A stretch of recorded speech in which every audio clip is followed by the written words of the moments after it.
జార్ఖండ్ మాజీ ముఖ్యమంత్రి, కేంద్ర మాజీ మంత్రి శిబు సోరెన్ ఇక లేరు. దీర్ఘకాలంగా అనారోగ్యంతో బాధపడుతున్న ఆయన సోమవారం తుది శ్వాస విడిచారు. నెల రోజులకు పైగా సోరెన్ ఢిల్లీలోని సర్ గంగారాం ఆసుపత్రిలో చికిత్స పొందుతున్నారు.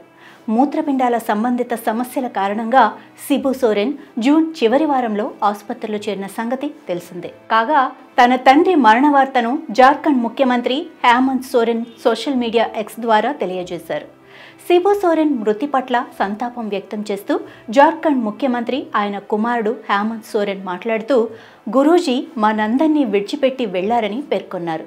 శిబు సోరెన్ ఈరోజు ఉదయం 8:56 మరణించినట్లు ప్రకటించారు. మూత్రపిండాల సమస్యలతో బాధపడుతున్న సోరెన్కు నెలన్నర క్రితం స్ట్రోక్ రాగా దాదాపు నెల రోజులుగా లైఫ్ సపోర్ట్ సిస్టంలో ఉన్నారు.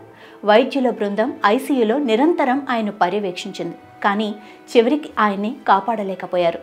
1944 జనవరి 11న జన్మించిన శిబు సోరెన్ జార్ఖండ్ రాష్ట్ర ఏర్పాటు కోసం నడిపిన ఉద్యమంలో కీలక పాత్ర పోషించారు.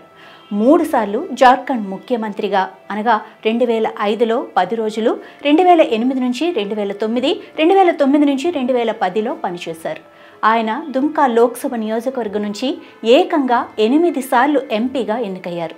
2004, 2005, 2006లో కేంద్ర బొగ్గు శాఖ మంత్రిగా పనిచేశారు. శిబు సోరెన్ ఆదివాసీ నాయకుడిగా, జార్ఖండ్ ముక్తి మోర్చా స్థాపకుడిగా చేసిన కృషి రాష్ట్ర రాజకీయాల్లో చిరస్థాయిగా నిలిచిపోతుంది.